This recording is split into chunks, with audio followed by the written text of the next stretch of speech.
ये आकाशवाणी है।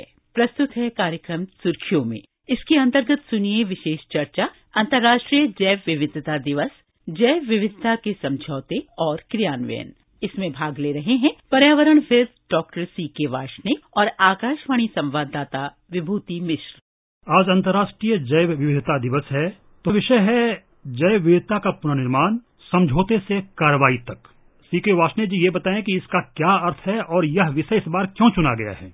देखिए, जैव विविधता का तात्पर्य होता है कि सारे जीव जंतु जो हमारी पृथ्वी पर हैं, उनके बारे में और उनको इकट्ठा देख करके जो उनकी टोटल कैपेसिटी है और जो टोटल उनका नंबर है, उसको हम बायोडायवर्सिटी कहते हैं।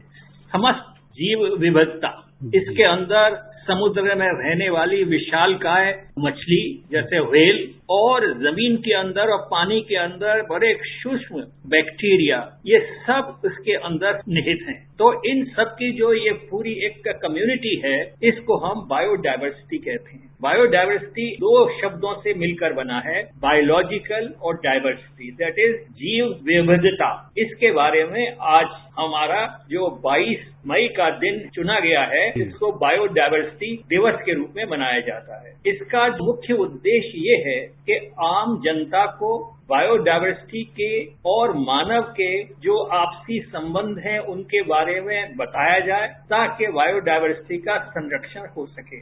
अब मैं आपको ये बताना चाहता हूँ कि बायोडायवर्सिटी का मानव जीवन के साथ क्या संबंध है और क्यों हमें इसके बारे में चिंता करने की आवश्यकता है। बायोडायवर्सिटी से हमारे पृथ्वी के आवश्यक तत्व हमें मिलते हैं, जैसे श्वास लेने के लिए ऑक्सीजन और खाने के लिए हमें भोजन प्राप्त होता है बायोडायवर्सिटी से। पेड़ पौधों से फल और अनाज, पेड़ पौधों से और कई सारे औषधि भी हमें प्राप्त होती है। मैं तो ये कहूंगा कि मानव की सारी मूल आवश्यकताएं पेड़ पौधे और जीव जंतुओं से ही प्राप्त होते हैं जी। अगर आप देखें, आपकी कोई भी चीज हो, जैसे पहनने के जूते या पकाने का तेल, सर में लगाने का तेल और कई तरह की औषधियां, सब पेड़ पौधों और जानवरों से ही हमें प्राप्त होती है। जानवर ही नहीं बल्कि जो सूक्ष्मदर्शी जीव होते हैं, जिनको बैक्टीरिया और फंजाई भी कहा जाता है, जिनको कि हम आंख से देख भी नहीं सकते हैं, हमारे निर्वाह के लिए वो अति आवश्यक है। और शायद पूरी जिंदगी हम उनसे कभी परिचित भी नहीं होते हैं, लेकिन उनके निरंतर कार्यरत रहने से ही हमारे जीवन के अंदर ऐसी समस्या नहीं आती है और हम पूरे तरीके से स्वस्थ पूर्वक रह सकते हैं।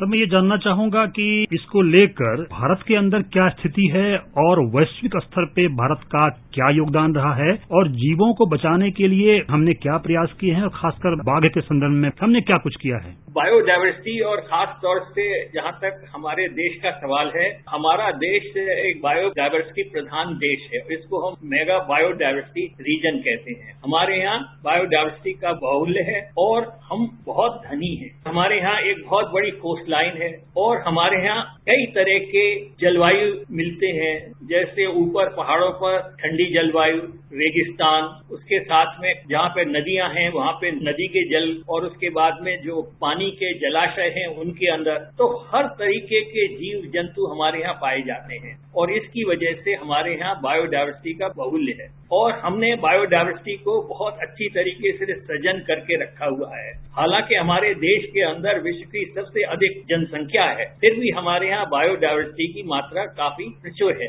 ऐसा नहीं है कि उसके ऊपर प्रेशर नहीं है या उसके ऊपर दबाव नहीं पड़ रहा है या उससे उनके ऊपर कोई एक प्रभाव नहीं पड़ रहा है। उनके ऊपर एक बुरा प्रभाव तो पड़ रहा है क्योंकि पोल्यूशन बढ़ता जा रहा है और दूसरी बात यह है कि हैबिटेट, जो उनके रहने के स्थान हैं, उनके अंदर भी कमी होती चली जा रही है, जंगल कटते जा रहे हैं, तो इस वजह से काफी सारा उनके ऊपर दबाव बढ़ता जा रहा है। लेकिन इस सब के होने के बावजूद भी हमारे यहाँ बायोडायवर्सिटी के संरक्षण के बारे में काफी चिंता रहती है और प्रयास भी किए गए हैं। इसमें से टाइगर कंजर्वेशन एक प्रमुख प्रयास है जो कि काफी सक्सेसफुल रहा है। विश्व के अंदर 97% टाइगर हैबिटेट नष्ट हो चुके हैं, उनकी प्रजातियां वहां खत्म हो गई हैं। केवल भारत के अंदर ही एक बहुत अच्छी उनकी पॉपुलेशन मिलती है, जिसको कि हमने बहुत अच्छी तरीके से संरक्षित किया है और अब उनकी गिनती बढ़ भी रही है और विश्व में ये ज्वलंत उदाहरण के रूप में उपस्थित भी किया जाता है। हर वर्ष जैव विविधता दिवस में कोई न कोई विषय चुने ही जाते हैं। ऐसा क्यों किया जाता है और यह केवल औपचारिकता न रह जाए, इसको लेकर क्या उपाय किए गए हैं, कितनी सफलताएं मिली हैं?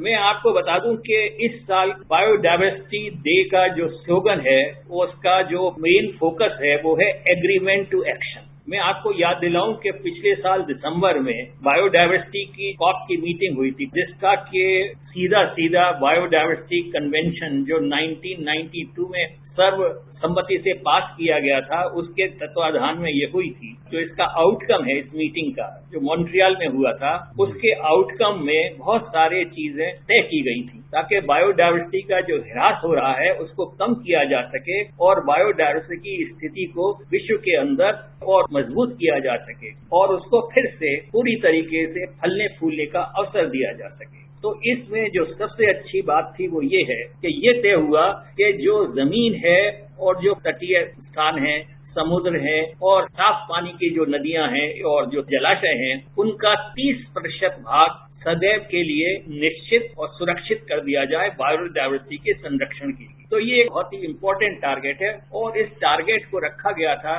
कि 2030 तक इसको पूर्ण करना है। हमारे देश में करीब 27% लैंड जो है वो कंजर्वेशन के अंतर्गत आता है, तो 27% को 30% बनाना कोई बहुत बड़ा टारगेट नहीं है। हम उसको शायद अचीव कर लें अगर हम पूर्ण तरीके से इसके ऊपर अपना ध्यान रखें और कोशिश करें। उसके साथ साथ हमारे जो जलाशय हैं, वेटलैंड है और जो कोस्टल एरियाज हैं, वहां पर हमको काफी ध्यान देने की आवश्यकता है। दूसरी बात यह है कि इसके अंदर ये भी कहा गया है कि इस सब को करने के लिए कई सारे कदम हमें उठाने पड़ेंगे और हर कंट्री को इस उद्देश्य को लेकर के अपने अपने देश के नेशनल बायोडायवर्सिटी कंजर्वेशन प्लान के अंदर आवश्यकता रूप से बदलाव करना पड़ेगा और बदलाव किए हुए नए तरीके से जो फिर बायोडायवर्सिटी कंजर्वेशन नेशनल प्लान होंगे, उनको बायोडायवर्सिटी कन्वेंशन सेक्रेटेरिएट के अंदर जमा करना होगा ताकि संपूर्ण रूप से उसके ऊपर विचार किया जा सके कि क्या स्थिति है और क्या और करने की आवश्यकता है। इस साल तुर्की में एक अगली कॉप मीटिंग होने वाली है, तो इसका आशय ये है कि जो तुर्की में होने वाली मीटिंग है उससे पहले, जिसको हम कहेंगे कॉप 16, उससे पहले ये सारे जो नए तब्दील किए हुए या बदले हुए नेशनल कंजर्वेशन बायोडायवर्सिटी प्लान हैं, वो सब सेक्रेटेरिएट के अंदर सबमिट हो जाने चाहिए। लेकिन अभी शायद इसके अंदर काफी कमी है और अभी उतनी जागरूकता से लोगों ने इस बारे में नहीं सोचा है। क्लाइमेट चेंज हुआ या हमारी अन्न की समस्या हुई, इन सब के अंदर बायोडायवर्सिटी कंजर्वेशन अगर हम सही तरीके से करें तो काफी तरीके से इन समस्याओं से हम समाधान पा सकते हैं और इनके द्वारा जो कष्ट होने वाला है उसकी भी निवृत्ति हो सकती है। तो इन सब चीजों को देखते हुए बायोडायवर्सिटी एक बहुत ही आवश्यक टारगेट है जिसके बारे में हमें गहन तरीके से सोचना है। मैं आपको एक बात बताना चाहता हूं कि जितने भी जीव जंतु हैं वो आपस में एक दूसरे से काफी नजदीकी तरीके से जुड़े हुए और मिले हुए रहते हैं। फॉर एग्जाम्पल, एक बहुत बड़ा वृक्ष जो कि ट्रॉपिकल एनवायरनमेंट में उग रहा है, वो काफी सारा कार्बन डाइऑक्साइड को सोखता है और ग्लोबल वार्मिंग के कम होने में उसका एक अहम योग होता है। लेकिन इस वृक्ष को वहां तक लाने के लिए कई सारे चिड़िया और पॉलिनेटर्स उसके बीज को इधर से उधर ले जाते हैं और ऐसा कहा जाता है कि अगर पेड़ों के फल और बीज जानवरों के भोजन प्रणाली से होते हुए निकलते हैं तो उनके जर्मिनेशन में काफी तेजी से फायदा होता है और इस प्रकार जंगल को बढ़त भी मिलती है।